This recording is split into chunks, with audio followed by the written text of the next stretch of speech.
Generasi itu Tuhan cari hari ini. Orang yang punya kemurahan hati untuk selalu memberi, ingat kesulitan orang, saudara. Dan tidak peduli yang dia punya.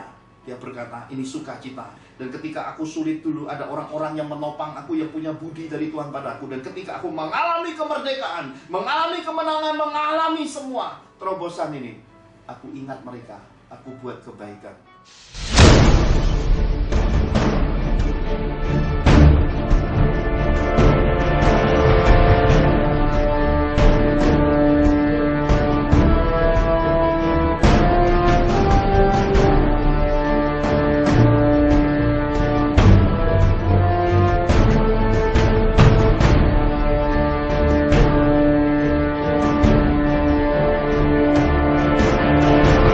Berbahagia adalah orang yang punya hati Tuhan.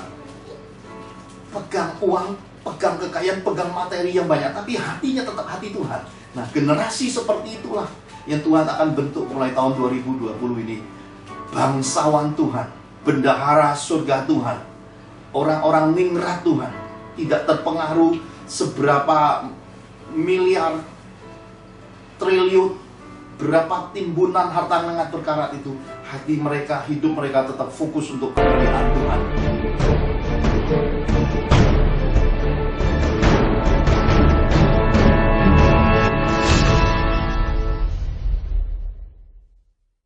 Berjenggot, berkumis, berjambang, berewokan, tinggi besar. Tapi dia sudah diet puasa. Turun berat badannya dari ratusan kilo. Celananya sekarang udah enak dipakai, bajunya nyaman. Ya kan? Muka berseri-seri, baru tamat SMA. Selamat ya. Terima kasih.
Sebab Kau besar, kedaulatanmu terbukti dan terpuji.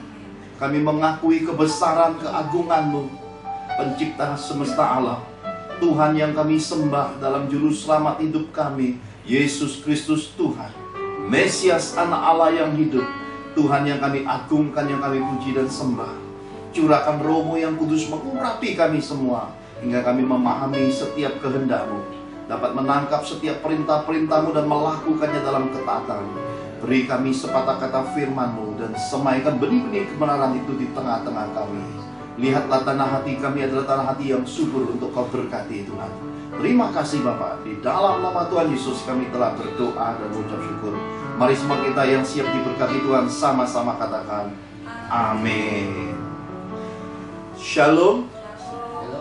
Saudara-saudara terkasih, saya percaya adalah anugerah Tuhan yang besar untuk kita bisa beribadah secara live, secara online, adalah anugerah yang luar biasa.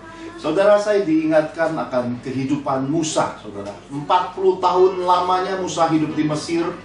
Kitab suci berkata, Musa berkuasa dalam perkataan, berkuasa dalam perbuatan. Di usianya 40 tahun, dia mendapat panggilan Allah dalam hidupnya, yang melepaskan semua itu, kemudian berlari dalam pelariannya 40 tahun lamanya. Terkadang kita tidak bisa memahami jalan-jalan Tuhan, sulit untuk kita mengerti, tapi sampai pada batas waktunya. Saya percaya hal itu terjadi pada Musa juga. Di usia 80 tahun, ketika dalam suatu perjumpaan supranatural, dia melihat semak api itu terbakar, saudara. Tuhan pesankan kepada kita untuk terus dipenuhi oleh Roh Kudusnya berulang-ulang. Dibaptis Roh Kudus, dipenuhi Roh Kudus, supaya urapan Tuhan bernyala-nyala. Seperti Musa berjumpa dengan Tuhan. Sema api berlukar itu, ada suara keagungan berkata, tanggalkan kasutmu, tempat di mana engkau berdiri adalah kudus. Saya percaya 40 tahun lamanya Musa di padang gurun untuk mencapai rupa dan gambar Tuhan. Tuhan tidak mengambil orang-orang yang istimewa, tidak memanggil orang-orang yang terpilih dari tempat-tempat yang nyaman, yang penuh kenikmatan. Sebab orang-orang yang hidup di dalam kenikmatan, kenyamanan, sulit menerima dan sulit meresponi panggilan Tuhan. Tetapi dari padang gurun, ketika hati tenang, ketika segala sesuatu kita letakkan, kita akan jelas mendengar suara Tuhan. Rupa dan gambar Tuhan seperti yang dipesankan pada minggu lalu. Ada suatu proses yang Roh Tuhan kerjakan ketika kita dipenuhi Roh Kudus terus-menerus berulang-ulang. Kita didewasakan, diberkatinya dengan hikmat, hingga hidup kita tidak sama lagi. Dan pada akhirnya ketika kita mulai memasuki dimensi demi dimensi yang luar biasa, dari satu kemuliaan menuju kemuliaan yang lebih tinggi, hidup kita mencapai hidup yang bijaksana. Nah saudara terkasih, pada kesempatan ini saya mau ajak saudara lihat bagian ketiga. Dampak ketika kita dipenuhi Roh Kudus terus menerus, saudaraku. Mari bersama-sama kita buka di dalam Injil Matius. Injil Matius pasal 7 ayat 12 sampai yang ke-14. Matius 7 ayat 12 sampai 14. Jalan yang benar. Segala sesuatu yang kamu kehendaki supaya orang perbuat kepadamu, perbuatlah demikian juga kepada mereka. Itulah isi seluruh hukum Taurat dan kitab para nabi. Masuklah melalui pintu yang sesak itu, karena lebarlah pintu dan luaslah jalan yang menuju kepada kebinasaan, dan banyak orang yang masuk melaluinya. Karena sesaklah pintu dan sempitlah jalan yang menuju kepada kehidupan, dan sedikit orang yang mendapatinya. Amin. Saudara, kitab suci di dalam Matius 7 ayat 12 sampai 14 ini menyatakan kepada kita isi seluruh hukum Taurat dan kitab para nabi. Ini berarti jeroannya, isi dalamnya. Inilah yang sangat penting di dalamnya. Kitab suci mengajarkan kepada kita tentang pelajaran. Hal yang pertama yaitu pelajaran memenangkan diri sendiri. Ada banyak orang tidak bisa menang atas dirinya sendiri. Ada banyak orang dibangun dari dasar, dibentuk dari kehidupan yang keliru. Saya ini semalam-malaman antara tidur dan tidak tidur, saudara-saudara terkasih. Kenapa? Karena saya dibawa pada dimensi roh antara mimpi dengan tidak mimpi. Kenapa? Kalau dibilang mimpi kok rasanya saya seperti orang tidak tidur. Kalau saudara ngerti istilah kata tidur ayam, itu yang saya alami semalam. Roh saya dibawa masuk pada satu dimensi. Saya melihat hal-hal di dalamnya yang sebenarnya secara sisi manusia menakutkan sekali, saudara. Kenapa? Karena saya berjumpa dengan banyak sekali kuasa-kuasa kegelapan di dalam mimpi, di dalam tidur ayam ini semalam-malaman. Jadi saya berkata, antara tidur tidak tidur. Lucunya ketika saya terjaga, saudara, saya mimpi ada dimensi yang saya berkata ini dimensi roh, di mana di dalamnya Tuhan izinkan untuk memperlengkapi pemberitaan pengajaran akan yang kita pelajari hari ini, yaitu pelajaran roh kehidupan. Saya melihat penampakan-penampakan di dalam mimpi, segala jenis apa yang diajarkan di dalam film-film semasa saya masih kecil hingga saya dewasa, dari film di bangsa kita sendiri, dari film-film bangsa-bangsa lain, diajarkan di dalamnya hal-hal yang menakutkan. Saudara masih ingat ketika kita masih kecil, kita dipertontonkan pada film-film yang memuliakan setan-setan, memuliakan iblis-iblis. Kita takut, kita tutup mata, kita sembunyi, tapi kok pengen lihat gitu ya. Sudah melihat gitu, selesai filmnya kita mau ke toilet, kita takut, mau tidur sendiri takut, mimpi sedikit kita ketakutan. Kita tidak sadar sebenarnya sejak kecil jiwa kita sudah dicengkram oleh roh ketakutan, saudara. Sehingga apa yang terbentuk sampai kita dewasa sebenarnya sudah terjadi sejak kita kecil. Suatu mainframe, paradigma, dasar hidup kita sudah dibentuk sejak kita masih kecil, saudara. Maka benar atau tidak benar, nggak jelas lagi. Tetapi kita sudah diberi sebuah pendoktrinan kehidupan bahwa setan itu begini, modelnya begini, hingga tanpa kita sadar kita membentuk ketakutan-ketakutan sendiri, saudara. Ada banyak orang sejak kecil sebenarnya sudah kalah dalam kehidupan. Ada banyak orang sejak kecil sebenarnya sudah kehilangan kemerdekaan, sudah kehilangan kepercayaan dan keberanian dalam hidupnya. Maka saudara jangan kaget, di dalam kehidupan saya juga menarik sebuah kesimpulan. Ada banyak orang, saudara, mereka takut sama setan, tapi mereka begitu tega untuk menyakiti sesama. Kenapa? Karena ada celah dalam hidup mereka. Maka saya berkata, proses ini, kehidupan seperti ini mesti dibongkar ulang. Kitab suci mengajarkan kepada kita jelas sekali untuk memenangkan diri kita sendiri. Dan ketika saya terjaga pagi tadi, Roh Kudus mendatangi saya, berbicara jelas sekali. Di batin saya terdengar suara Tuhan, jelas sekali. Tuhan berkata, nak, tidak banyak orang mengalami kemerdekaan, tidak banyak orang mengalami pengertian ini, tidak banyak orang mengalami kemenangan ini. Dan kalau kita baca buku The Invisible, kita akan menemukan dua utusan setan yang ada di dunia ini yang paling berat untuk dihadapi adalah roh pendakwa. Ada banyak anak-anak Tuhan kalah karena roh pendakwa, hingga mereka kehilangan jati dirinya, mereka kehilangan gambar dirinya, mereka kehilangan penguasaan dirinya ketika mereka terdakwa. Akhirnya mereka tidak bisa lagi kembali kepada citra Tuhan.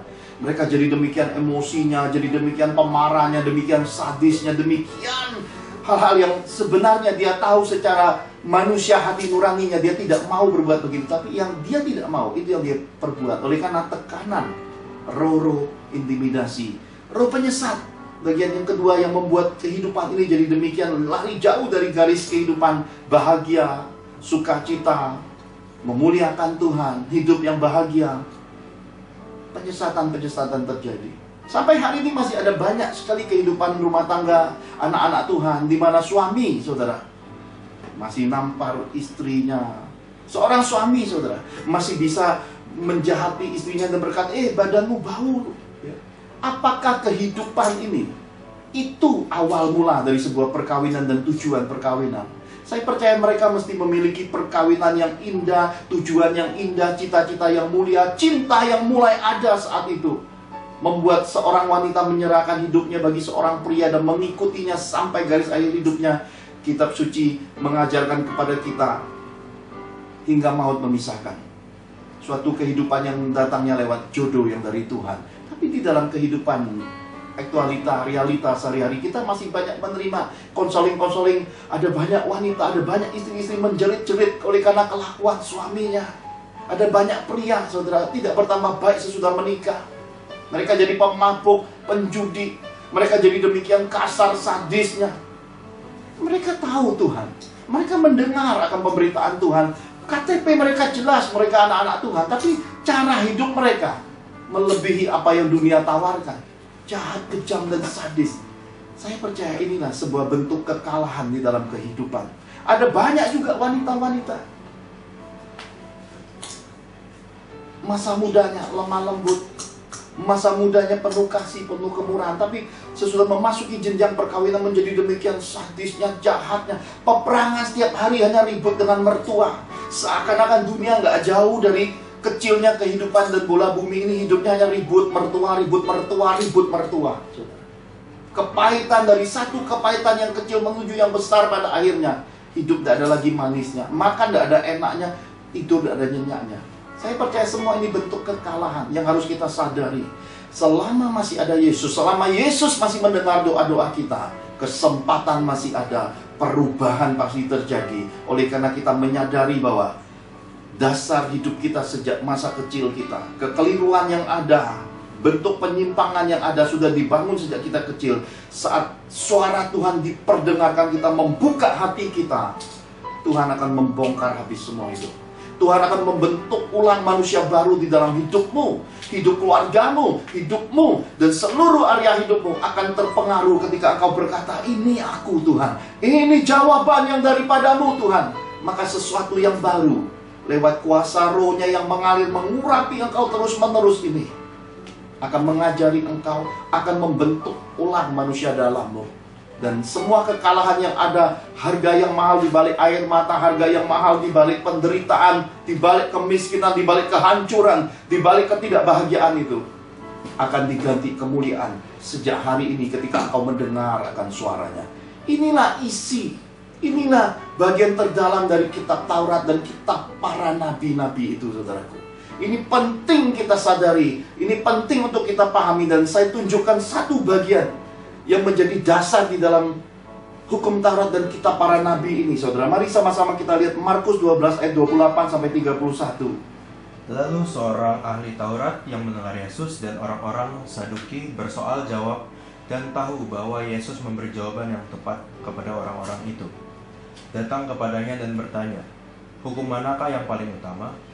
Jawab Yesus, "Hukum yang terutama ialah, dengarlah, hai orang Israel, Tuhan Allah kita, Tuhan itu Esa. Kasihilah Tuhan Allahmu dengan segenap hatimu dan dengan segenap jiwamu, dan dengan segenap akal budimu, dan dengan segenap kekuatanmu. Dan hukum yang kedua ialah, kasihilah sesamamu manusia seperti dirimu sendiri.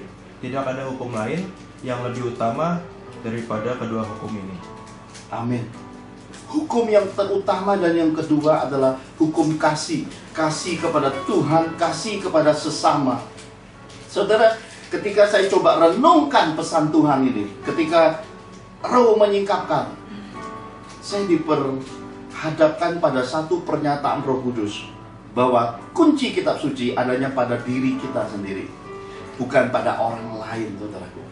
Kunci kitab suci, sekali lagi, kunci kerajaan surga adanya pada diri kita sendiri, bukan pada orang lain.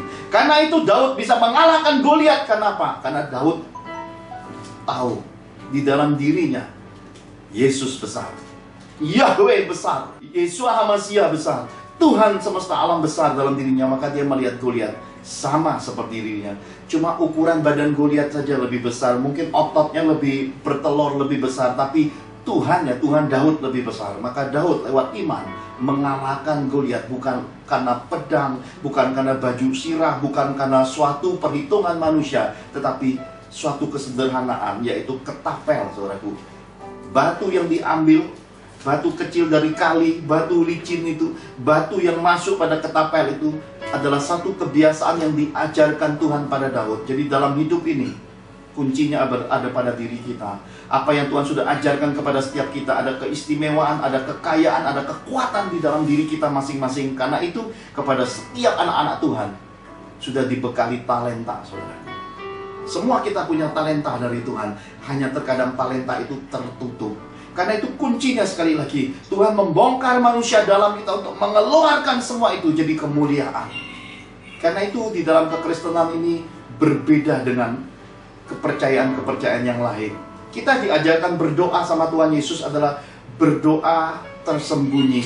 Kita tidak berdoa seperti ahli-ahli Taurat, orang-orang Farisi, untuk pamer-pamer. Kita diajarkan untuk berbuat kasih, untuk berbuat sosial, untuk berbuat kebaikan bagi sesama. Tuhan mengajarkan kita juga memberi dengan tersembunyi, dengan kerelaan, ketulusan. Nggak usah pamer, nggak usah ekspos, apalagi jadi ajang propaganda untuk narik donatur, keuangan, supaya kita nimbun kekayaan, ngengat dan berkarat. Itu bukan itu kunci kitab suci.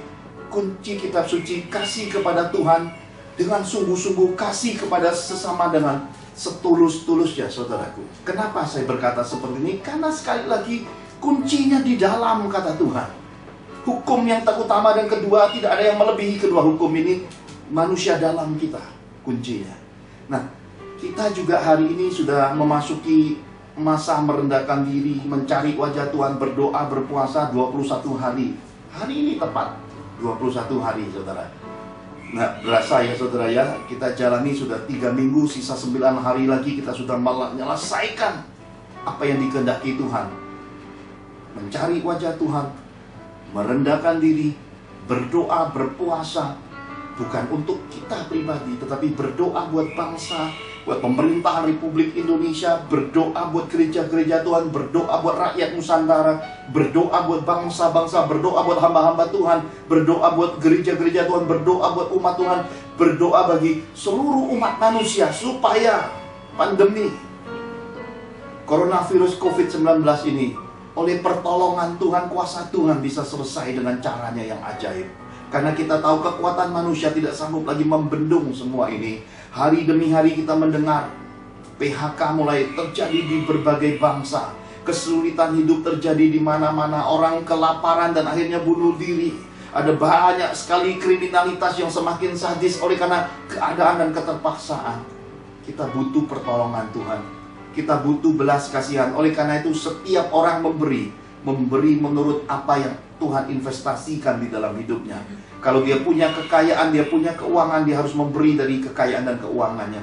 Kalau dia tidak punya apa-apa, dia harus memberi lewat minimal merendahkan diri, berdoa, berpuasa, melakukan kehendak Tuhan. Kalau nggak sanggup juga berdoa dan berpuasa, minimal bersyafaat. Jadi setiap orang harus mengambil bagian, meskipun sekecil apapun bagiannya, tetap ada bagian di dalam kemuliaan Tuhan di tahun 2020 ini. Dan itu yang kedua, kita bisa menangkap jelas sekali dikatakan sedikit orang memahami dan lulus dalam pelajaran roh kehidupan ini. Karena jalannya sempit, pintunya kecil dan sesak semua jalan, dan pintu itu sulit untuk ditemukan. Jadi saya berkata hari ini, kekristenan ini memang luar biasa. Kitab sucinya luar biasa, Sang Penciptanya luar biasa. Kitab-kitab ini diselidiki melebihi kesanggupan teknologi, akademisi, semua teknologi secanggih apapun. Kitab suci mencatat dan kitab suci melampaui segala sesuatunya. Tetapi kita ini kan diciptakan dari debu, saudaraku, punya kelemahan-kelemahan, dan dunia ini dikuasai ketika iblis memberontak beserta sepertiga pihak kerajaan surga. Makhluk-makhluk surgawi itu ikut memberontak sepertiganya, jatuh ke bumi, jatuhnya ke laut. Maka peperangan terbesar ada selagi kita hidup. Kalau kita sudah meninggal dunia, nggak ada lagi apapun yang bisa dipertahankan. Apa yang kita perbuat semasa kita hidup, kesempatan yang Tuhan beri semasa kita hidup, itu yang terbawa ketika nafas hidup kita sudah berakhir, saudaraku. Nah, saya percaya hari ini adalah hari yang baik untuk kita belajar tentang pelajaran roh kehidupan ini. Saya bermegah, 2 Mei 2020 saya bermegah sebagai seorang papa, sebagai seorang suami. Saya bermegah sebagai seorang pria di dalam Tuhan, man of God-nya Tuhan. Kenapa? 8 tahun lebih saya mempertahankan kehidupan, mengabaikan diri sendiri, saudaraku. Kenapa? Karena kuncinya Tuhan berkata dari dalam. Apa yang engkau ingin orang lain perbuat, perbuatlah hal yang sama. Kuncinya pada diri kita. Saya ingin anak-anak saya memperbaiki generasi, maka saya mesti memperbaiki segala sesuatu dari diri saya lebih dulu. Saya ingin anak-anak saya mengasihi Tuhan, saya mesti jaga hidup saya untuk Tuhan. Saya ingin anak-anak saya punya hubungan yang jadi berkat, penuh keadilan, penuh kemurahan untuk sesama. Saya harus tunjukkan keteladanan bagi mereka. 8 tahun lebih ini, saudara. Seperti lagu yang kita pernah dengar, makan-makan sendiri, mandi-mandi sendiri, masak-masak sendiri, susah nggak ada yang tahu. Ya saudara, saya mengalami 8 tahun ini beratnya seperti apa, saudara. Tapi saya berpegang pada cinta yang suci, cinta yang diikrarkan di altar Tuhan ketika seorang wanita diberi dalam hidup saya menjadi istri, dan ketika saya berkata, itulah belahan hidupku, inilah wanita yang diberi Tuhan bagi hidupku, yang dari tulang rusukku, tulang yang utuh, bukan tulang yang rusak, saudara. Tulang yang diambil Tuhan semasa saya tidur, menjadi istri, menjadi ibu dari anak-anak saya. Dan dia lebih dulu pulang ke surga 8 tahun yang lalu. Dan ketika dia berpesan pada saya, Pak, anak-anak kita mesti menyelesaikan pendidikannya di penabur, semak 5 penabur sampai masa SMA-nya. Saudara, tidak mudah melewati semua itu. Ada banyak air mata, ada banyak keringat, ada banyak perasaan-perasaan yang seperti Musa 40 tahun di padang gurun. Kenyamanan digantikan dengan kecemasan, kebahagiaan digantikan dengan perjuangan. Segala hal yang dahulunya nikmat tiba-tiba menjadi sebuah keringat, sebuah keadaan yang tidak lagi bisa memakai kekuatan manusia. Uang sekolah yang cukup mahal, kehidupan yang semakin hari semakin berat. Dan dahulu saya hidup sehat walafiat, dalam masa 8 tahun ini berkali-kali saya mengalami apa yang disebut efek dari tertekan manusia rohnya. Kenapa, saudara? Bukan untuk saya makan 1 kali sehari pun tidak apa-apa, karena tidak bertambah besar, tidak bertambah tinggi lagi, cuma bertambah tua. Tapi anak-anak harus terus makan. Sekolah, uang sekolah tiap bulan harus bayar, maka masih ngeles saat itu. Ada banyak sekali pengeluaran-pengeluaran khusus buat anak-anak. Dan 8 tahun ini, 2 Mei 2020, seperti Tuhan Yesus di atas kayu salib berkata, sudah selesai. Saya pun ingin angkat tangan seperti Tuhan Yesus di atas kayu salib. Hari ini 1 hari sesudah hari kemarin, Tuhan Yesus terima kasih, sudah selesai. Ini sebuah kemenangan pada diri saya sendiri. Si bungsu anak saya William Serat L. Johan menyelesaikan masa SMA-nya kemarin, dinyatakan lulus 100%. Luar biasa, sudah selesai. Semua rasa cinta, komitmen saya kepada almarhumah istri saya tergenapi. Bagian-bagian hidup saya semakin hari semakin menyatakan buah yang jelas bahwa inilah kasih, saudara. Siapa yang tidak bisa melihat perubahan hidup, saudara? Ketika hidup di dalam dunia sekuler dengan pangkat yang tinggi, gaji yang besar, yang diberkati Tuhan, dengan banyak staf karyawan, saudara, dengan naik mobil, dengan punya sopir, tiba-tiba menjadi seorang pelayan seperti Musa meninggalkan istana Mesir masuk ke padang gurun. Demikian saya alami hal yang sama. Tiba-tiba saya bangun pagi, saya lihat rambut saya mirip Don King, saudara, berdiri panjang-panjang, wah, lebar-lebar, gondrong. Kenapa? Sudah nggak kerawat 8 tahun ini, saudara. Kenapa?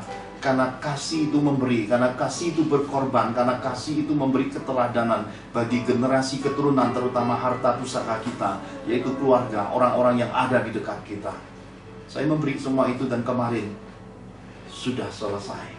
Saya berkata pada Tuhan, terima kasih untuk semua dukungan, terima kasih Tuhan untuk semua pemberian, terima kasih untuk semua yang Engkau nyatakan penyertaan-Mu sempurna selama 8 tahun ini. Ada banyak anak-anak Tuhan ikut mendukung saya di dalam perjuangan ini. Tidak sedikit bendahara sorga ikut ambil bagian ketika saya sudah terpuruk di dalam keadaan sumurnya mengering. Ada hujan akhir, hujan awal, ada hujan yang dadakan turun, ada burung-burung gagak yang dikirim. Saya tahu persis 8 tahun ini hidup dalam pemeliharaan Tuhan seperti apa rasanya kemenangan. Semua ini kemuliaan untuk Tuhan kita Yesus Kristus, Mesias anak Allah yang hidup, Tuhan yang datang dari Nazaret itu.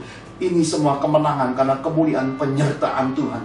Saya bersyukur, saudara. Kenapa bersyukur? Kalau saya mundur lagi beberapa tahun, 4 tahun sebelumnya, tiba-tiba Tuhan mempercayakan dalam hidup saya Richie dengan Bu Angel.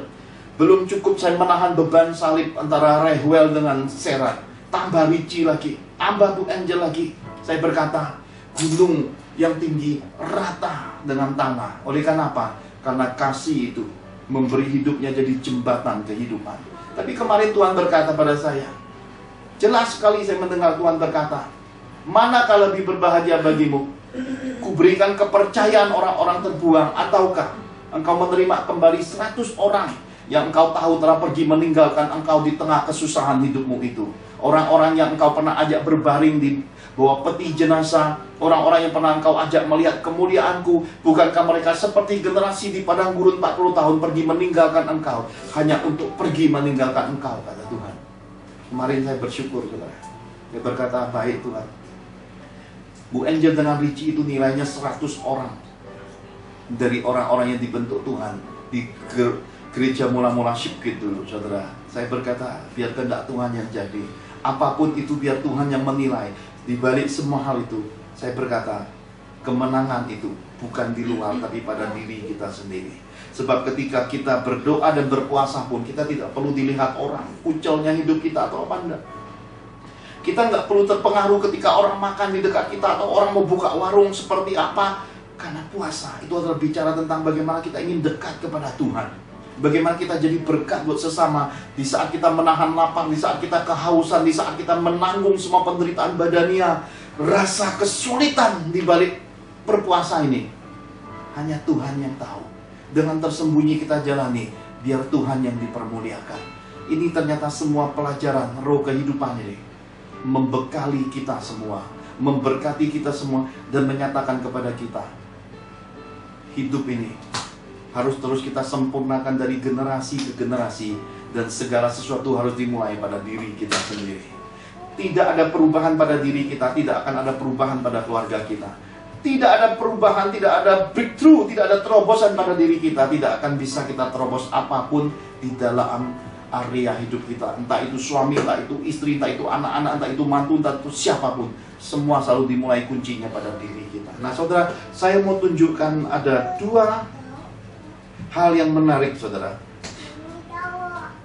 Tapi lebih dulu saya mau ajak saudara melihat sebuah pernyataan Tuhan Yesus yang sangat tegas lugas, yang dapat mengguncangkan iman saudara. Kenapa? Karena ketika isi hukum Taurat dan kitab para nabi, dan ketika dasar dari hukum Taurat dan kitab para nabi ini dinyatakan sebagai jawaban Tuhan, ternyata itu masih kurang. Ada yang lebih sempurna. Mari kita lihat sebuah pernyataan yang mengguncangkan iman yang dicatat kitab suci. Matius 19 ayat 21 sampai 24. Matius 19 ayat 21 sampai 24. Kata Yesus kepadanya, "Jikalau engkau hendak sempurna, pergilah, jualah segala milikmu dan berikanlah itu kepada orang-orang miskin. Maka engkau akan beroleh harta di surga. Kemudian datanglah kemari dan ikutlah aku." Ketika orang muda itu mendengar perkataan itu, pergilah ia dengan sedih, sebab banyak hartanya. Yesus berkata kepada murid-muridnya, "Aku berkata kepadamu, sesungguhnya sukar sekali bagi seorang kaya untuk masuk ke dalam kerajaan surga. Sekali lagi aku berkata kepadamu, lebih mudah seekor unta masuk melalui lubang jarum daripada seorang kaya masuk ke dalam kerajaan Allah." Amin. Ini mengguncangkan saudaraku. Seorang kaya datang pada Yesus, bukan bersuka cita, bukan bergembira. Sebagaimana kita belajar minggu lalu tentang kehidupan Zakheus, betapa Zakheus bertindak dalam kasih, bertindak dalam pertobatan, mengeluarkan pundi-pundinya, menyerahkan uangnya kepada orang-orang miskin dan berkata, "Mari saling menghakimi bersama aku, engkau hakimi aku dan lihat hidupku, kalau aku merugikan kau 4 kali aku ganti." Tetapi orang kaya ini ketemu Yesus mendapat jawaban. Kalau saudara baca nanti pada Matius 19 secara lengkap, saudara akan menemukan semua catatan kitab suci, dasar kitab suci sudah dikerjakannya. Berbuat baik, hormat orang tua, beramal, semua dikerjakannya. Tapi ketika dia meminta sesuatu yang sempurna, Tuhan Yesus menyatakan kepada dia, "Jual segala milikmu dan berikanlah itu kepada orang-orang miskin." Hal yang paling sulit di dalam mengikuti Tuhan adalah hati yang merdeka, hati yang tidak terikat, hati yang tidak memiliki, hati yang benar-benar diserahkan kepada Tuhan. Kalau orang bisa mencapai ini, kekristenannya sempurna, saudaraku. Tetapi sedikit orang bisa mencapai ini. Kenapa? Karena banyak orang dalam hidupnya banyak tembok-tembok, sekat-sekatan, ada banyak bilik-bilik rahasianya, saudaraku. Terkadang ada banyak orang memberi dengan sukacita, karena memberinya itu nampak banyak di mata orang, nampak besar di mata orang. Sebenarnya itu adalah uang kecil di dalam hidupnya. Kenapa? Karena dia memutar segala sesuatunya dengan bilik-bilik rahasianya. Maka persembahan di dalam kekristenan tidak dinilai dari besar dan kecilnya, tapi dinilai dari porsi hatinya. Sekali lagi, pemberian di dalam kekristenan ini tidak dinilai dari besar dan kecilnya, tapi dinilai dari hatinya, saudara. Karena itu kekristenan mengajarkan hati yang tulus, hati yang bermurah, hati yang memberi dengan diam, hati yang tersembunyi, hati yang fokus di dalam kehendak Tuhan. Itu kuncinya, saudara. Karena kekristenan ini bukan kejar jam tayang, saudara. Ada banyak orang menganggap bahwa kekristenan ini sebuah bentuk pekerjaan, pelayanan, hingga semua orang butuh kita, saudara. Hingga kita seakan-akan orang lain tuh nggak akan ketemu Tuhan tanpa kita. Itu sebuah bentuk mencurian kemuliaan, saudara. Pekabaran Injil, lakukanlah menurut kehendak Tuhan, bukan kekuatan manusia, tetapi semua didasarkan damai sejahtera. Buat apa sering dan banyak tapi tidak masuk? Buat apa kejar-kejar jam tayang, akhirnya bukan lagi pimpinan roh, yang terjadi adalah agamawi, saudara. Buat apa berlebih-lebihan di dalam rohani, pada akhirnya yang satu kita ambil sebagai menguntungkan kita, menyenangkan kita, yang lain kita reject, mendukakan roh. Buat apa seperti itu? Maka saya belajar ritme roh. Kalau hidup ini sudah ditakar Tuhan pada hari yang ke-7 Sabat, biarlah seminggu sekali cukup buat kita. Yang penting kita meresapi pesan Tuhan, mengerjakan segala sesuatu yang dari Tuhan itu murni tulus. Dan hari-hari, 6 hari di mana kita berkewajiban sebagai suami, berkewajiban sebagai seorang mama, seorang istri, kita kerjakan bagian kita, itu ibadah, saudara. Dan kita punya waktu bersama keluarga. Tuhan melihat kebahagiaan kita itu adalah penyembahan tertinggi di hadapan Bapa di sorga.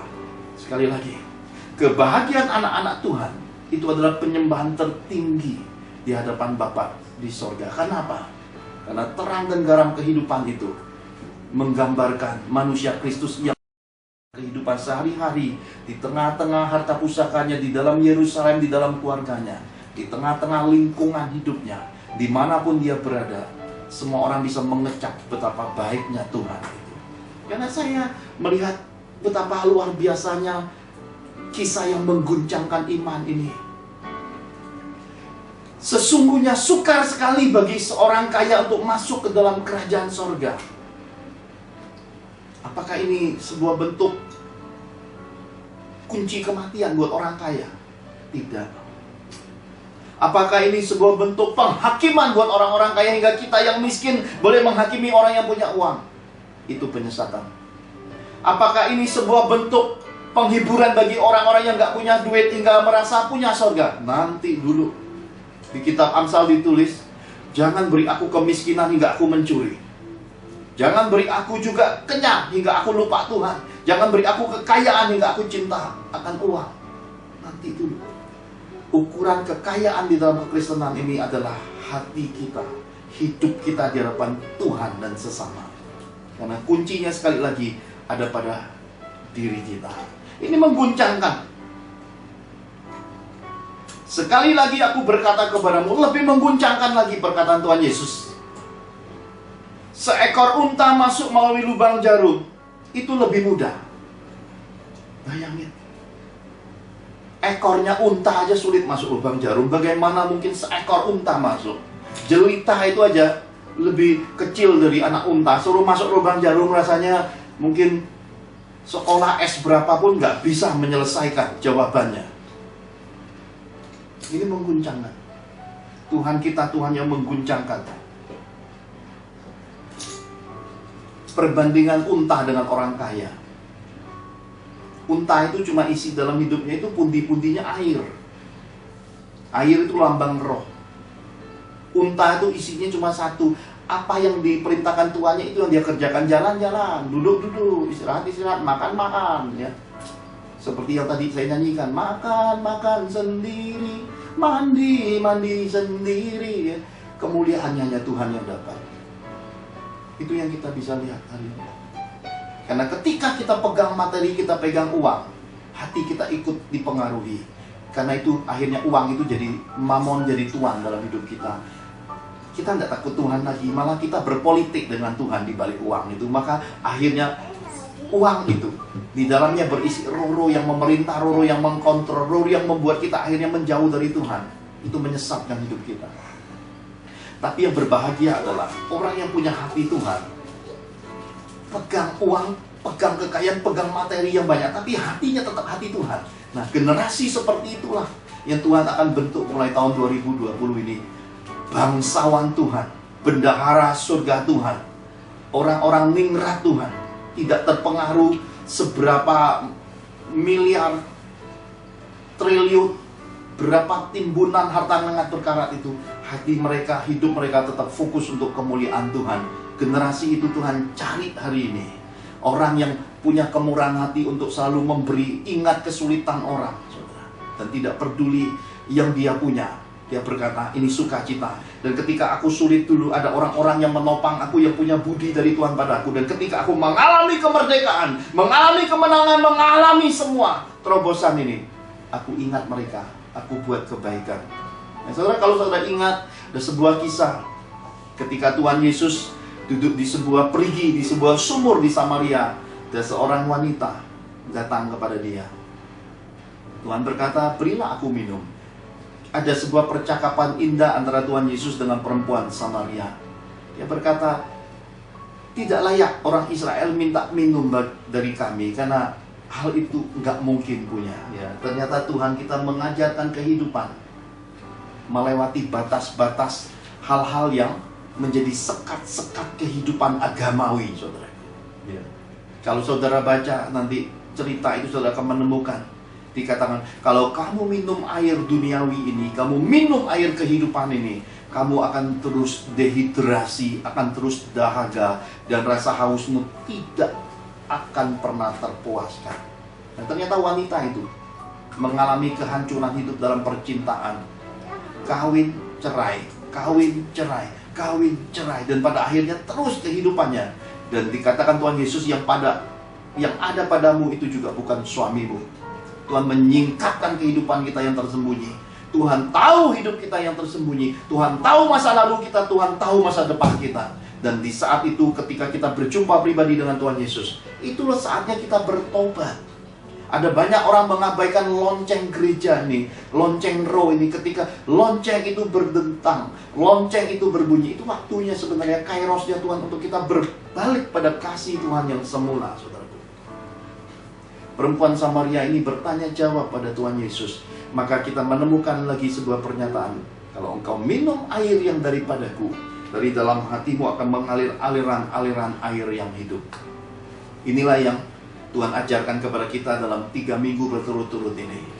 Dipenuhi urapan yang bernyala-nyala, diproses memiliki gambar dan rupa Tuhan, hingga kita didewasakan, hingga hidup kita dipenuhinya hikmat, kemudian kita mengalami kehidupan yang bijaksana. Satu rumpun keluarga harta pusaka Tuhan ini jadi kemuliaan terang garam kehidupan. Dan hari ini pelajaran roh kehidupan kita pahami dengan sungguh-sungguhnya, bahwa segala sesuatu jangan sampai satu yang kita pentingkan, yang lain kita sia-siakan, kita abaikan. Kita demikian mengkultuskannya semua media-media rohani, manusia-manusia rohani, semua hal-hal yang di luar Tuhan kita buat wah luar biasa, seperti kegagalan dan kesesatan bangsa Israel. Mereka hanya ambil mukjizat-mukjizat perbuatan-perbuatannya, tapi jalan-jalannya tidak pernah mereka tekuni di dalam kehidupan kekristenannya. Maka saya percaya ini sebuah pesan yang penting buat kita, karena ketika kesadaran itu muncul, ketika semua pintu pertobatan terbuka, perempuan Samaria itu kembali ke kampung halamannya dan menyatakan, lihat, dia yang dinubuatkan, Mesias anak Allah yang hidup, Yesus Kristus dari Nazaret itu, saya sudah berjumpa dengan dia. Nah, ini saudara, ketika orang mengalami falling in love dengan Yesus, falling in love dengan Jesus, dia akan memberitakan tentang kekasihnya. Ada banyak orang hari-hari ini kehilangan kasih mula-mulanya pada Yesus, sehingga mereka tidak memberitakan Tuhan. Mereka tidak lagi berbuat apa yang diajarkan dalam firman. Mereka hanya pinter pengetahuannya, tapi tindakannya nol. Tapi kita kembali dan bertobat dari semua kekeliruan dan penyesatan hidup itu, saudaraku. Kita berbalik lagi di dalam kesederhanaan Yesus. Tahu secukupnya, tahu sesuai kapasitas yang diajarkan roh, tapi bertindak menurut apa yang diajarkan kitab suci. Sebab tindakan kasih, tindakan iman itu lebih utama dari segala sesuatu yang diajarkan hal-hal agamawi dalam kehidupan ini. Karena itu saudara, mari hari ini kita masuki pelajaran roh kehidupan ini. Saya mau bagikan 2 hal yang menjadi kekeliruan, yang terus secara berulang-ulang dikerjakan dari generasi zaman dahulu sampai generasi hari ini, bahkan menjelang kedatangan Tuhan ini. Kesalahan, kekeliruan, kesesatan ini masih terjadi hingga hari ini. Mari yang pertama kita lihat di dalam Matius 5 ayat 21 sampai 24. Matius 5 ayat 21 sampai 24. Kamu telah mendengar yang difirmankan kepada nenek moyang kita, jangan membunuh. Siapa yang membunuh harus dihukum. Tetapi aku berkata kepadamu, setiap orang yang marah terhadap saudaranya harus dihukum. Siapa yang berkata kepada saudaranya kafir harus dihadapkan ke mahkamah agama. Dan siapa yang berkata jahil harus diserahkan ke dalam neraka yang menyala-nyala. Sebab itu, jika engkau mempersembahkan persembahanmu di atas mezbah, dan engkau teringat akan sesuatu yang ada di dalam hati saudaramu terhadap engkau, tinggalkanlah persembahanmu di depan mezbah itu, dan pergilah berdamai dahulu dengan saudaramu, lalu kembali untuk mempersembahkan persembahanmu itu. Amin.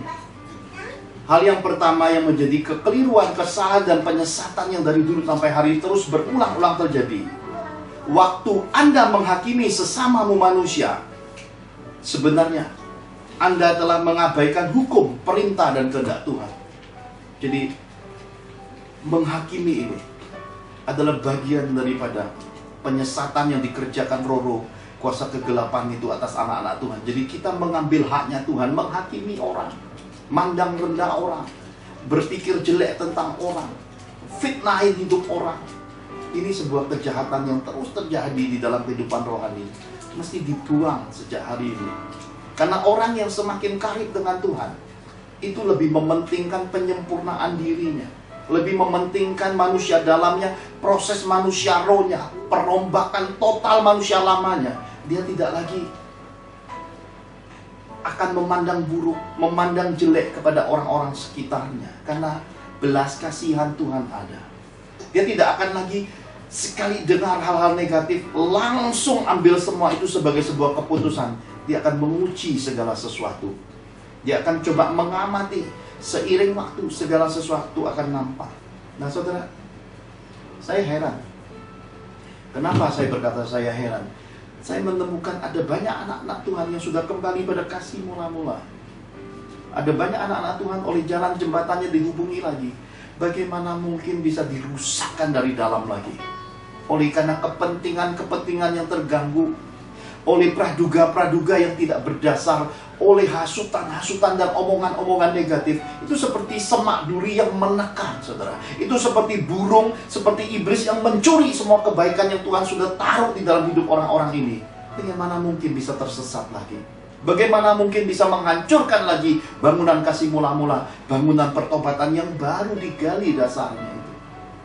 Bukankah segala sesuatu kita sudah belajar dinasihatkan Tuhan? Ikuti saja rekam jejak hidup seseorang yang disebut mentor rohani, hamba Tuhan. Ikuti rekam jejaknya dari dahulu, masa-masa susahnya, masa berkarirnya, masa mudanya, masa pendidikannya, sampai masa tuanya. Ikuti saja rekam jejaknya. Bahkan kitab suci mengajarkan kita, lihat cara hidup dan akhir hidup seorang pemimpin rohani. Ini kelihatan contohnya, saudara.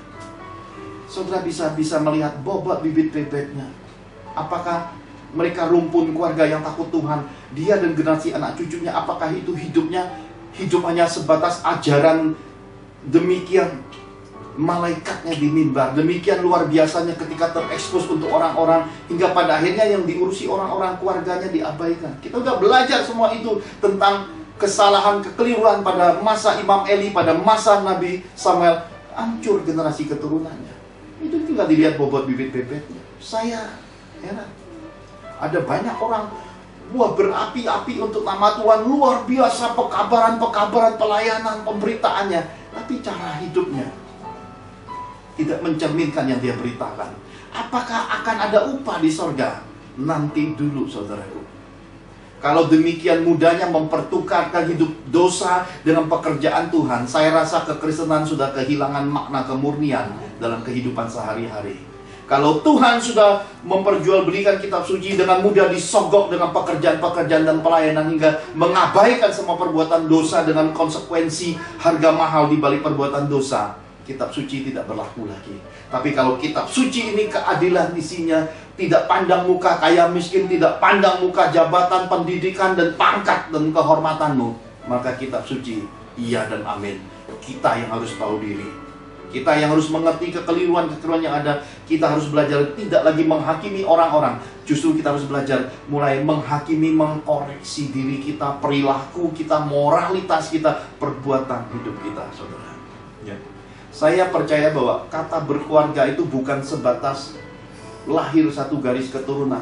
Saya mempercayai ini di dalam kekristenan. Yang disebut berkeluarga itu bukan semata-mata, oh lahirnya satu rumpun karena garis darah. Tidak. Berkeluarga bicara tentang bagaimana Tuhan menempatkan orang-orang yang kita kasihi, orang-orang yang mengasihi kita di dalam kehidupan ini, untuk saling mengenal, untuk bisa saling mengasihi dan saling memberkati, saudara.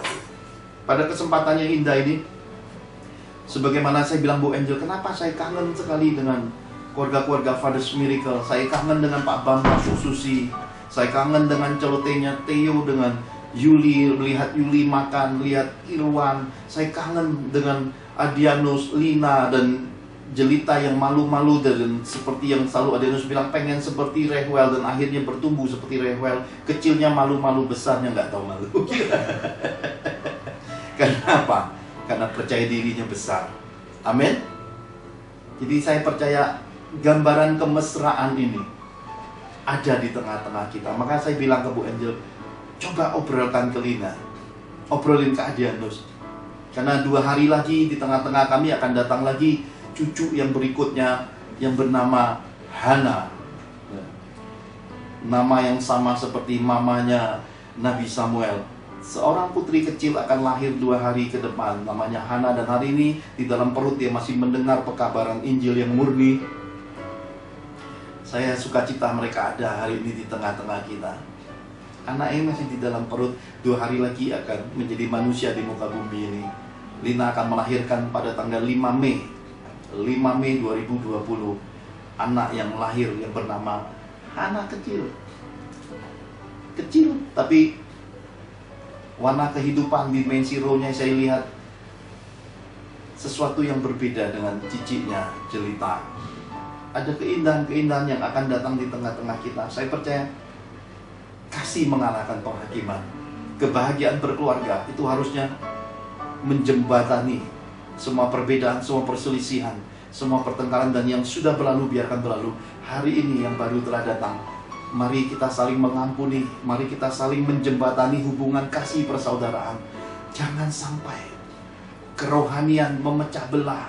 Jangan sampai doktrinasi merasa diri lebih benar, merasa diri lebih dipentingkan dalam kekristenan hingga engkau mengabaikan kasih persaudaraan seiman. Mari hari ini kita berbalik lagi. Karena Yesus mengasihi anak-anaknya, karib penuh kasih mesra, saling memberkati, saling mendoakan, saling mendukung, satu dengan yang lain berbagi kesaksian untuk saling menguatkan di dalam kekristenan ini. Nah, saudara, saya mau tunjukkan satu lagi hal yang menjadi kesalahan yang terus-menerus terulang-ulang terjadi. Matius 23 ayat 23 sampai yang ke-28. Matius 23 ayat 23 sampai 28. Celakalah kamu, hai ahli-ahli Taurat dan orang-orang Farisi, hai kamu orang-orang munafik, sebab persepuluhan dari selasi, adas manis dan jintan kamu bayar, tetapi yang terpenting dalam hukum Taurat kamu abaikan, yaitu keadilan dan belas kasihan dan kesetiaan. Yang satu harus dilakukan dan yang lain jangan diabaikan. Hai kamu pemimpin-pemimpin, nyamuk kamu tapis dari dalam minumanmu, tapi untai di dalam kamu telan.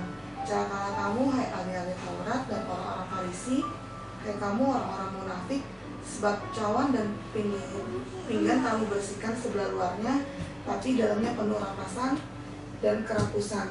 Hai orang Farisi yang buta, bersihkanlah dahulu sebelum sebelah dalam cawan itu, maka sebelah luarnya juga akan bersih.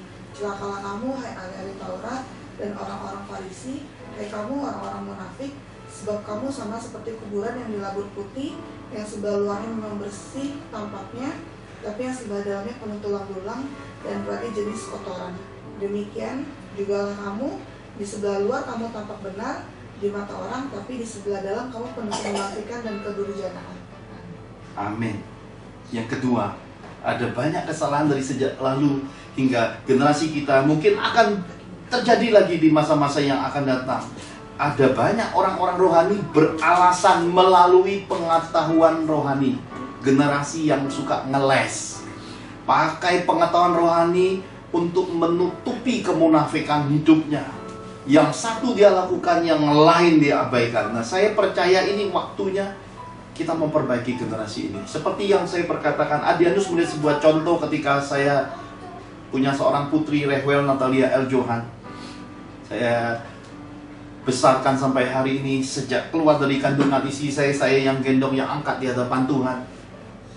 Sampai hari dewasanya hari ini, Adianus bilang, nanti kalau aku punya anak perempuan, aku pengen kayak Cece om. Dan Tuhan mulai memberikannya, bahkan bukan sebuah kebetulan. Jelita sangat karib dengan Rehwel. Bahkan kalau mau datang ke gereja yang dicari Rehwel, padahal kue yang dimakan punya omanya. Tante Angelnya punya kue, tapi yang dirindukannya Rehwel. Ya, tapi yang suka mencandai dia Serat. Tapi yang jadi teman kemana-mana dia jalan sirik. Jadi lengkap sudah kehidupannya nih. Saya ingin berbagi hal kebahagiaan ini buat saudara, supaya kekristenan ini jangan ngambang, saudaraku. Kekristenan ini harus membumi. Kita masih hidup di bumi, saudara. Kebahagiaan itu bukan ukurannya berlebih-lebihan. Yang kecil-kecil, rasa kangen di antara saudara seiman, orang-orang yang kita anggap seperti keluarga kandung kita. Itu kekayaan. Itu anugerah Tuhan yang besar. Sebelum Lina melahirkan, Adianus sekeluarga hal ini datang duduk di sini, datang makan di sini sama-sama, buka puasa sama-sama. Ini adalah kebahagiaan yang di Bandung. Nanti kita kirimin makanan. Ya, Pak Bambang, Bu Susi, jangan langsung telepon dulu. Karena kita masih live, jangan telepon dulu. Kenapa? Nanti kita kirimin makanan. Saudara-saudara juga yang mau konseling, jangan telepon pada jam saat live, karena handphonenya dipakai untuk tayangan live nanti. Dan ingatlah, manusia itu punya waktu. Kalau telepon, cari waktunya jam kerja, jam 8 sampai jam 7 atau jam 8 malam. Jangan jam 12 malam telepon Bu Angel. Bu Angel itu tipenya manusia yang sudah diubahkan. Dulu susah tidur, sekarang susah bangun.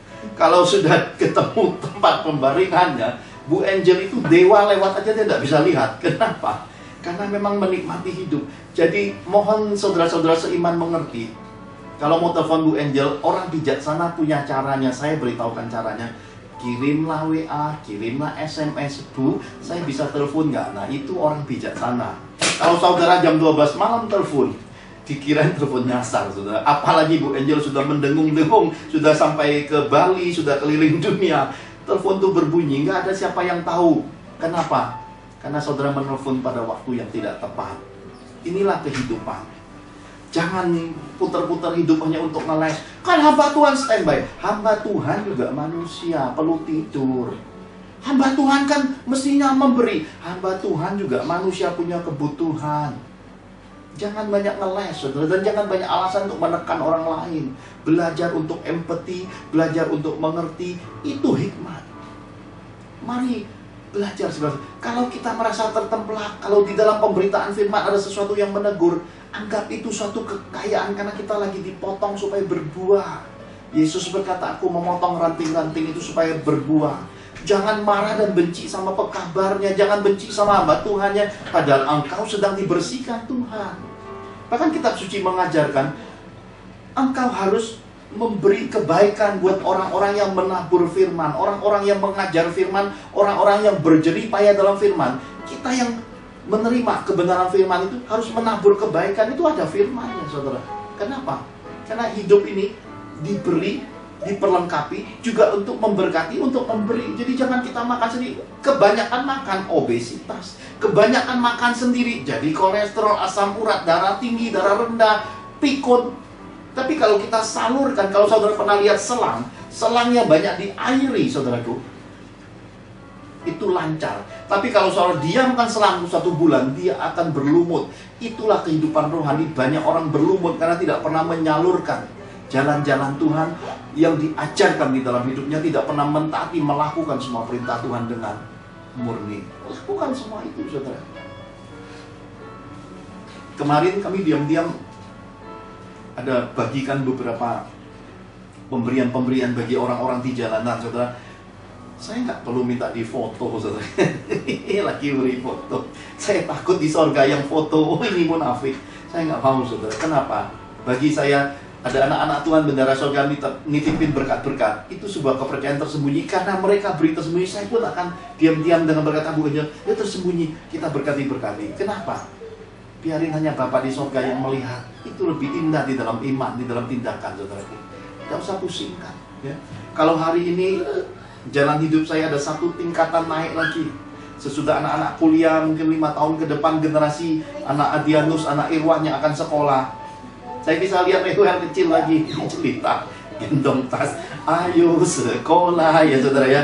Jadi ada kebahagiaan yang tidak berhenti pada anak-anak saya. Dan mungkin nanti Reuel punya anak, Seret punya anak, Ricci punya anak, cucu lagi turun berikutnya. Jadi kebahagiaan itu turun-temurun sampai putih rambut Tuhan tetap gendong. Karena apa? Karena masuk surga itu harus jadi anak-anak lagi.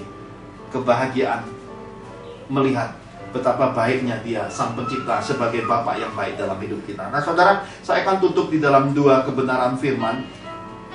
Karena menjelang hari kedatangan Tuhan, Nabi Maliaki menubuatkan tentang 2 hal yang sangat penting sekali, saudara. Saya mau bagikan 2 hal ini sebagai penutup pelajaran roh kehidupan. Kenapa?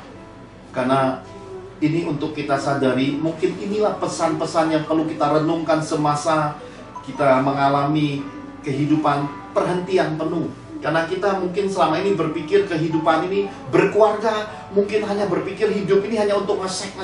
Hari ini sek apa yang bisa saudara lihat? Tuh, 24 jam istrimu di rumah, 24 jam suamimu di rumah, pelacuran semua tertutup, tidak bisa keluar. Sek apa yang saudara cari? Tuhan membuat perhentian. Hidup tidak hanya untuk seks. Oh, makan enak. Nggak ngesek, makan enak. Restoran satu, pokoknya semua dimsum, restoran mewah, semua kita makan. Hidup perlu makan, tapi tidak hidup untuk makan. Semua hari ini nggak bisa. Kita cuma bisa beli online. Yang biasa kita makan hangat-hangat di tempat, hari ini sampai ke rumah sudah dingin. Tuhan buat perhentian hari ini. Wah, hidup ini uang. Nggak ada uang, nggak ada isinya, nggak ada jawaban hidup, nggak ada uang, nggak enaknya. Yang punya uang, yang punya banyak karyawan lagi sakit kepala. Saudara bisa dengar semua pemberitaan update tentang bisnis hari ini. Sakit kepalanya, nggak ketolong, dan tidak ada pertolongan. Seluruh dunia sedang sakit kepala. Tuhan buat perhentian hari ini ketika uang tidak bisa tolong apa-apa lagi. Semua keadaan anjlok, hancur total. Bahkan pemerintah pun memberi keringanan berupa pajak, membuat kebijakan. Tapi itu pun, saudara, di balik semua deraan krisis bangsa-bangsa ini lebih berat. Karena itu, saudara, hari ini Tuhan memberi kita masa tenang, masa bagaimana kita selah di hadapan Tuhan dan manusia untuk merenungkan hidup ini untuk apa. Umur sampai 70 tahun kita bisa menghitungnya. Kalau kuat sampai 80 tahun. Kita bertenang sedikit, kita akan menemukan banyak hal terurai di dalam kehidupan. Saya baru-baru ini dapat kiriman, saudara, sebelum kita masuk pada 2 hal yang dinubuatkan kitab suci itu. Ada sahabat kirim sama saya artikel. Teruskan artikel ini, karena tidak terjadi dalam masa 1000 tahun sekali loh. Kalau tahun lahirmu engkau tambahkan dengan umurmu, itu akan mencapai angka 2020. Luar biasa, bukan? Kalau kita baca, saudara, exciting, amazing, wonderful, ya, incredible. Kita bisa ngomong semua bahasa hebat. Manusia itu luar biasa, tapi itu pembodohan.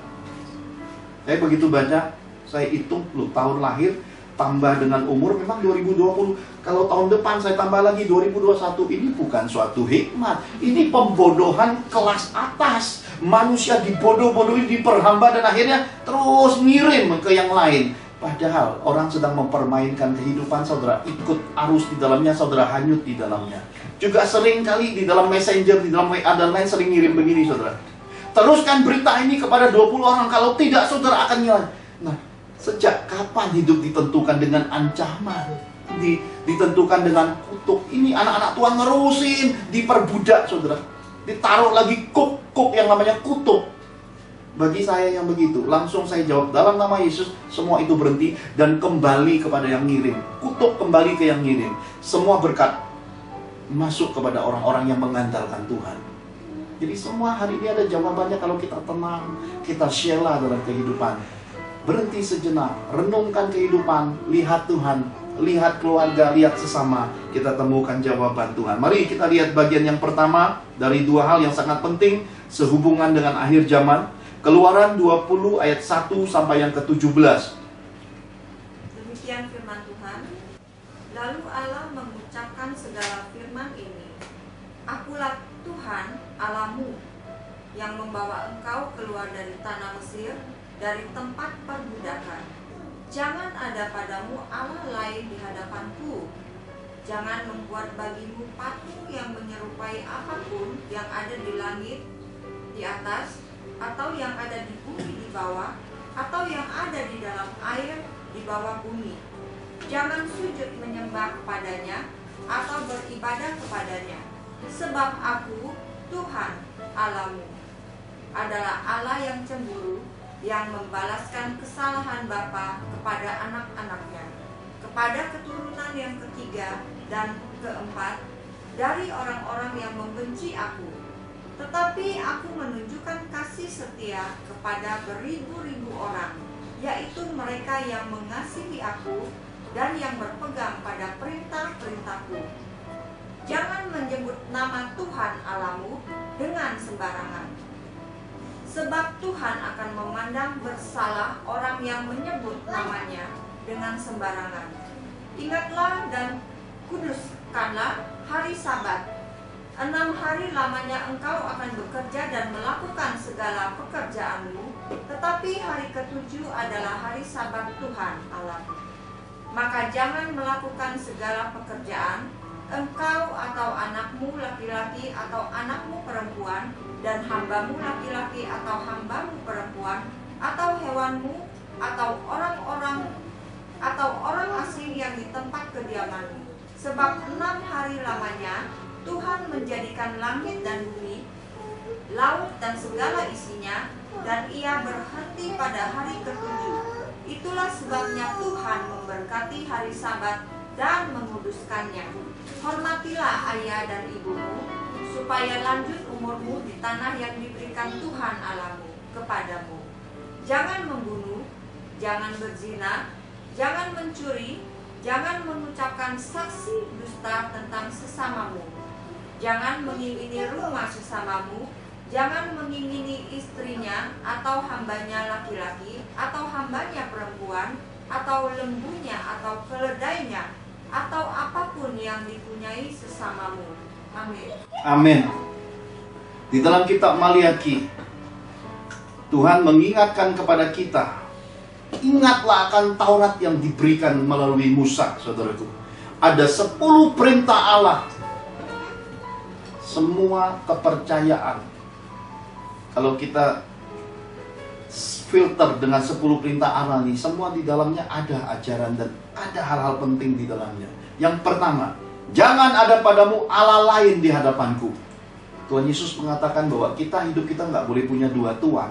Karena nggak mungkin ada kesetiaan dengan 2 tuan. Kalau pilih Tuhan ya Tuhan, kalau pilih uang, pilih mamon ya mamon. Karena itu hidup. Cuma satu pilihannya. Hitam ya hitam, putih ya putih. Tidak bisa suam-suam kuku, karena suam-suam kuku itu menjijikkan di hadapan Tuhan. Yang kedua, jangan membuat bagimu patung yang menyerupai apapun dan menyembahnya. Kalau saudara lihat, penyembahan itu bukan bentuk sebuah lahiriah lagi orang sujud, telut, tapi tentang bagaimana hati. Karena sunat bukan lagi tentang lahiriah, tapi hati, sunat hati.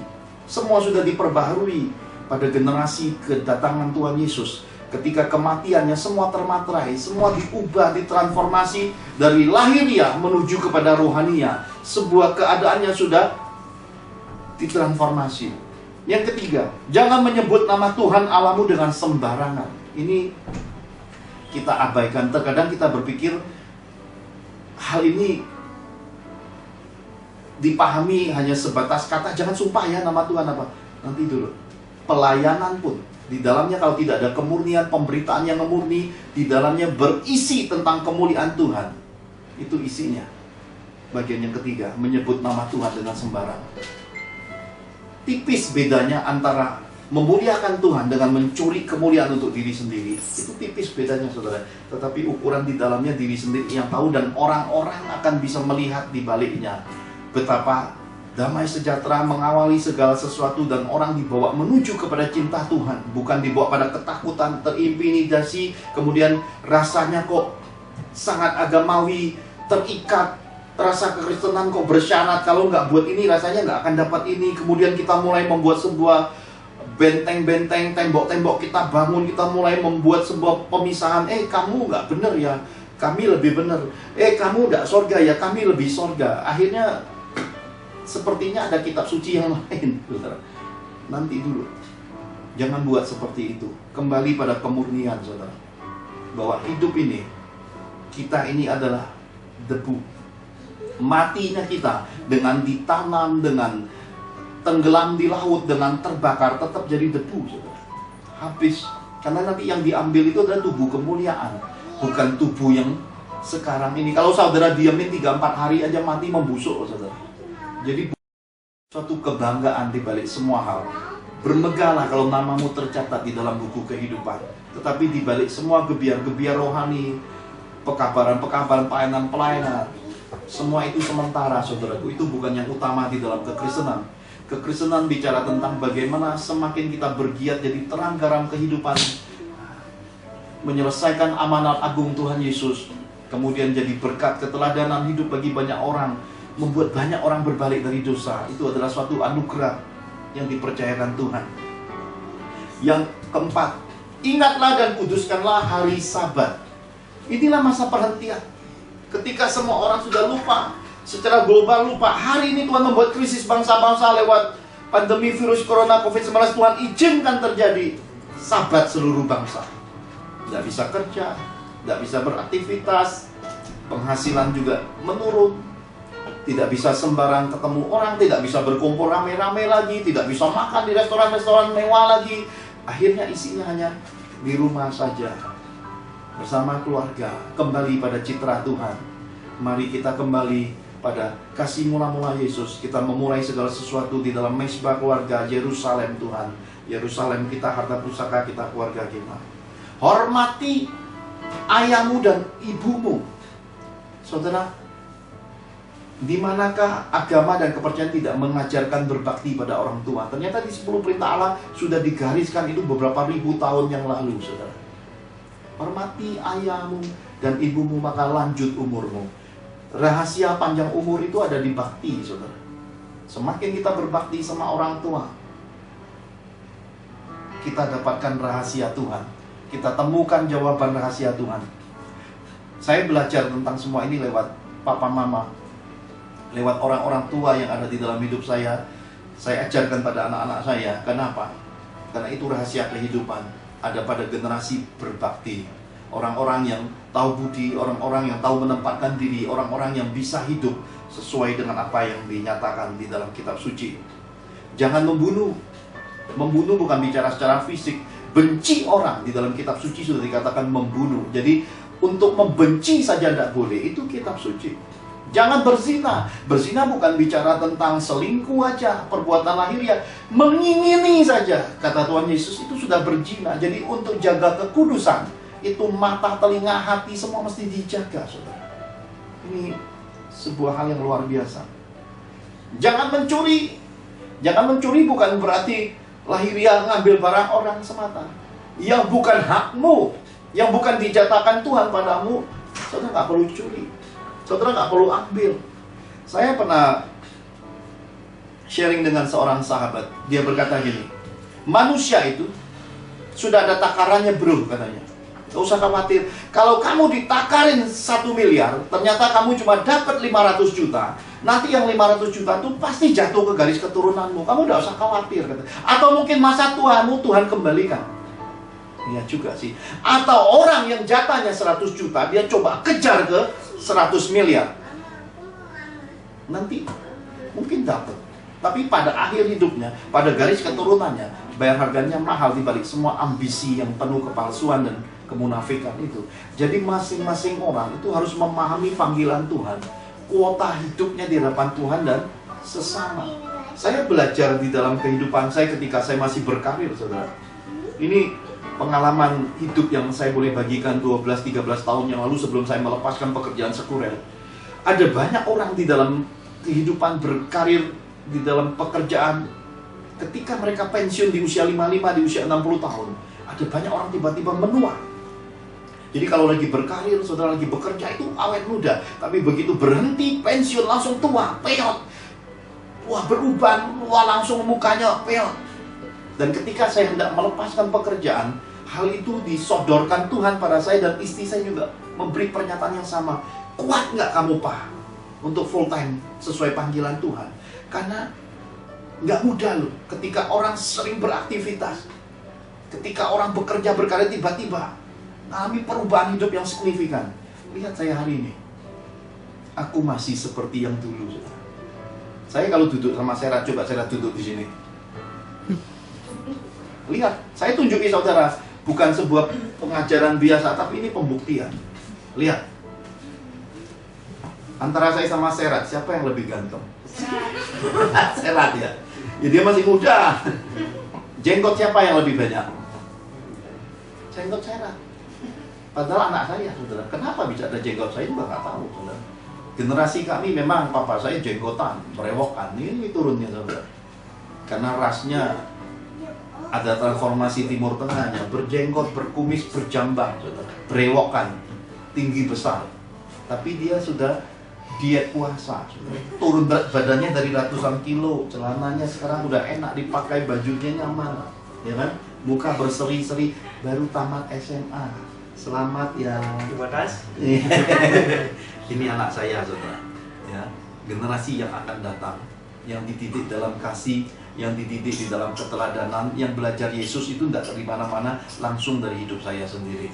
Jadi saya percaya ketika saudara menemukan sebuah jalan mentoring, kepemimpinan, sebuah impartasi, berdiri tetap di situ. Karena rumpun, bobot bibit bebek, rekam jejak, cara mengelola keuangan, cara hidupnya, itu jadi teladan dan saudara bisa dapat impartasinya. Turun ke Adianus, saudara bisa lihat anaknya Jelita. Turun kepada Irwan, Yuli, saudara bisa lihat Theo. Sebentar lagi ada anak kecil yang akan datang di tengah-tengah kita. Bu Angel lagi bertanya jawab kemarin, kita bisa masuk di rumah sakit nggak Pak? Saya bilang kalau kita nggak bisa masuk jalan pintu depan, kita masuk pintu belakang. Kalau nggak bisa masuk pintu belakang, thank you Serat, kita nanti masuk lewat genteng, jadi Robin Hood aja. Jangan mengucapkan saksi dusta tentang sesamamu. Nah ini saksi dusta ini bukan bicara tentang kita berbohong semata, saudara, tapi menfitnah, menyebarkan berita-berita yang tidak benar, itu juga sama dengan saksi dusta. Jadi apapun yang saudara terima yang tidak memuliakan Tuhan, berhenti padamu, jangan teruskan lagi, nggak usah pusingkan. Karena hari ini ada banyak orang membiarkan jiwanya makan berita-berita yang menakutkan. Ada banyak orang membiarkan jiwanya ketakutan. Berhenti, saudara, ambil waktu bertenang, baca firman, renungkan firman, dengarkan khotbah-khotbah Tuhan. Itu lebih memuliakan Tuhan. Jangan mengingini barang sesamamu manusia. Ini loh saudara, jangan berambisi berlebihan. Jangan takabur. Udahlah, nggak usahlah. Kekristenan, pelayanan itu bukan persaingan, bukan sebuah perlombaan untuk populer. Pelayanan itu pengabdian. Semua hamba Tuhan saling melengkapi, saudara. Semua pelayanan itu harus terfokus untuk memuliakan Tuhan, bukan sebuah pengejaran jam tayang untuk popularitas. Nanti di hadapan Tuhan pertanggungjawabannya berat, saudara.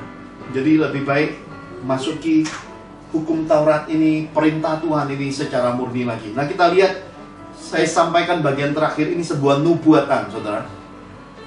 Saya agak terkejut waktu menerima pesan Tuhan ini. Karena kita tahu sesudah ingatlah akan hukum Taurat. Di kitab Maliaki dikatakan Tuhan akan mengutus Nabi Elia, membuat hati bapak-bapak berbalik lagi ke anak-anak, hati anak-anak berbalik. Ada pemulihan kasih mula-mula, pemulihan Yerusalem, pemulihan keluarga. Tapi ada satu nubuatan yang saya bisa sampaikan yang sangat penting di dalam Zakaria 13 ayat 7 sampai yang ke-9. Zakaria 13 ayat 7 sampai 19. Pedang menimpa umat baru. Hai pedang, bangkitlah terhadap gembalaku, terhadap orang yang paling karib kepadaku. Demikianlah firman Tuhan semesta alam. Bunuhlah gembala, sehingga domba-domba tercerai-berai. Aku akan mengenakan tanganku terhadap yang lemah.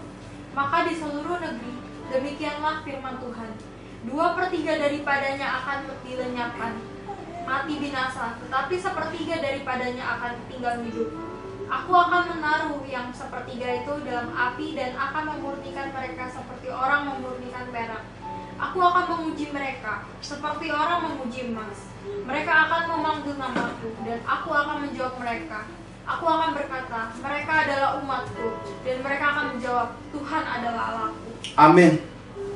2/3 akan binasa. Binasa mungkin tidak hanya sebatas bicara mati secara tubuh, mati secara nyawa, bisa juga mati secara roh, saudara, secara rohani. Tahun 2020 Tuhan berkata, tahun ujian api, ujian roh. Tuhan berkata 1/3 yang sisa itu masih diuji dalam api, diuji lagi, dimurnikan seperti emas. supaya ada kebangkitan generasi baru.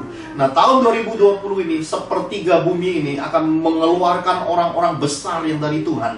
Generasi yang teruji dan terpuji di hadapan Tuhan dan manusia. Berarti saudara harus siapkan dirimu masuki dimensi ini. Sepertiga yang dapat saudara, enggak banyak. 2/3 itu binasa, mati secara tubuh, mati secara rohani. Tapi sepertiganya adalah generasi yang dikenan Tuhan, generasi yang dipersiapkan untuk rapture, generasi yang disiapkan untuk menjadi mempelai Kristus, generasi yang berkemenangan, generasi yang berkemuliaan. Generasi inilah yang Tuhan akan pakai mulai tahun 2020 ini. Saya mendengar kebangkitan pertobatan di berbagai bangsa mulai terjadi. Lalu Roh Kudus berkata pada saya, "Nak, yang resisten." Sekali lagi, "Nak, yang resisten." Yang membuat perlawanan, yang membuat pencekalan, yang membuat penekanan, itu adalah sebuah pertanda akan hancurnya tembok-temboknya. Ngerti saudara ya? Jadi ketika orang melakukan sebuah perlawanan, sebenarnya dia sedang merasa tidak tenang. Karena sesuatu menyelusup masuk dan akan menghancurkan bangunan-bangunan itu. Akan ada revival pertobatan besar dimulai dari tahun 2020 ini menuju beberapa tahun yang akan datang. Revival nation, revival bangsa-bangsa akan datang di tengah-tengah gereja-gereja Tuhan. Maka ketika gembala dibunuh, artinya akan ada pergantian generasi di dalam pelayanan pekabaran Injil ini. Akan ada pergantian estafet pemimpin-pemimpin gereja, hamba-hamba Tuhan.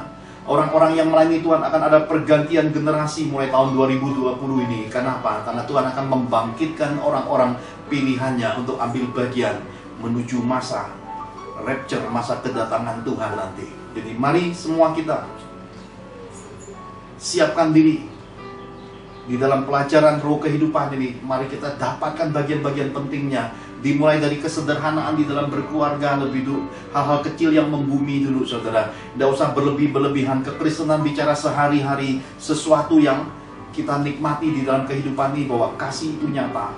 Bahwa kasih itu memberi. Kasih itu ada di antara kita. Amin. Kalau saudara tidak bisa menyajikan ayam hari ini, cukup makan bayam, saudara. Yang penting makan. Makan apapun tidak penting, yang penting bisa berbagi sukacita dan bahagia. Amin. Kalau saudara tidak bisa menyajikan daging hari ini, saudara bisa makan telur, kemudian ambil gambar daging sambil makan daging, makan telur, saudara. Yang penting bagaimana bisa menghibur diri. Tidak usah mengingini barang orang, tidak usah iri sama orang lain yang makan daging. Yang penting mensyukuri hidup di hadapan Tuhan dan sesama. Amin. Ketika saya membayar uang sekolah terakhir William Serrat, Bu Angel berkata, "Pak, sekarang seluruh dunia bersyukur bersama Bapak. Seluruh dunia akan melihat Bapak selesaikan semuanya." Saya berkata, ini semua karena Tuhan, bukan kuat gagah. Karena engkau tahu keuangan ministry kita untuk beli ayam aja terkadang nggak bisa. Kita cuma bisa makan telur. Terkadang untuk tidur aja kita mesti sewa satu kamar untuk ikan teri duduk tidur panjang-panjang karena kita pergi pelayanan. Tapi kita menikmati semua itu sebagai bagian tersembunyi di dalam kehidupan ikut Tuhan. Amin. Terkadang kita tidak bisa beri apa-apa buat orang-orang yang di dekat kita karena memang nggak ada yang bisa diberi. Tapi kita bisa beri senyum yang termanis. Amin. Kita bisa memberi rasa tenang, rasa sukacita, rasa bahagia. Kenapa? Karena kasih itu apapun bisa jadi kekayaan untuk saling kita memberi. Amin. Saya nggak bisa beri apa-apa. Terkadang saya ingin memberkati Adiano, saya nggak punya apa-apa. Saya, "Pak, celana aku nggak muat." Nah, celana belum pernah dipakai, nggak muat. Ukurannya jatuh ke Adianus. Selalu ketika kita ingin memberkati, Tuhan yang menyediakan benih. Jadi ketika kita ingin melakukan sesuatu yang baik dan itu dikenan Tuhan, Tuhan akan menyediakan semua. Karena itu hiduplah hari ini dalam perkenanan Tuhan. Hiduplah takut akan Tuhan. Kita dengan rumpun keluarga kita mengangkat tangan sama-sama untuk mengucap syukur di hadapan Tuhan. Sebab Kau besar, perbuatanmu ajaib.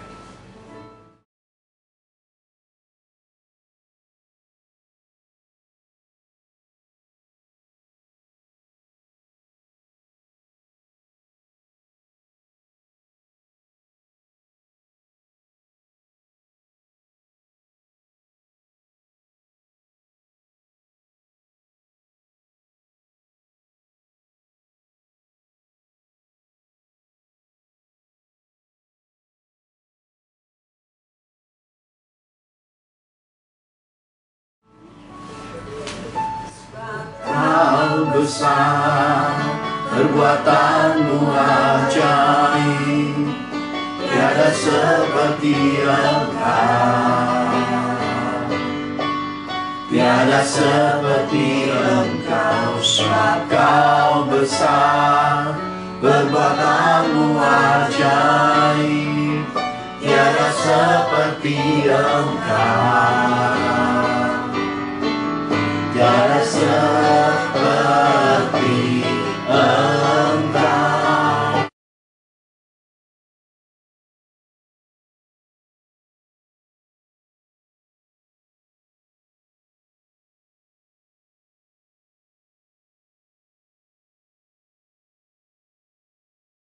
Engkau telah memberitakan bagi kami pelajaran roh kehidupan lewat 10 perintah Allah, lewat nubuatan Zakaria. Engkau mengajarkan kami juga akan isi dasar dari kitab Taurat dan kitab para nabi, agar kami semua melakukan perintah-perintah-Mu dengan murni dan tulus, dan melakukannya dengan segenap hati, dan membahagiakan rumpun keluarga Harta Pusaka ini di hadapan Tuhan dengan hidup takut akan Tuhan, hidup tulus murni dari berkat terang garam kehidupan ini. Kami semua anak-anak-Mu yang mengangkat tangan,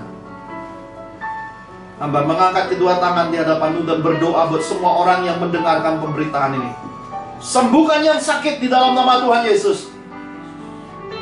Mereka yang berbaring di rumah sakit karena virus corona, Engkau sembuhkan dengan cara-Mu yang ajaib. Umat-Mu, anak-anak-Mu yang mengandalkan Engkau, pagari dengan tembok api, pagari dengan perlindungan darah Yesus.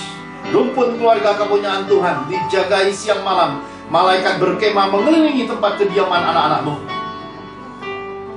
Sediakan perbekalan makanan. Berkati rakyat Nusantara, seluruh rakyat bangsa negara kami tercinta Indonesia, jajaran pemerintahan dari presiden dan seluruh kabinet menteri dan seluruh bagian demi bagian pemerintahan. Beri kesatuan hati, beri damai sejahtera, beri penyediaan pemeliharaan Tuhan, hingga kami semua sampai masa pandemi virus corona COVID-19 ini berakhir, tetap kedapatan sehat, kuat, dan semakin dimurnikan, didewasakan, dan jadi berkat. Terima kasih Tuhan. Di dalam nama Tuhan Yesus kami berdoa mengucap syukur. Mari semua kita ingat Tuhan, sama-sama katakan amin.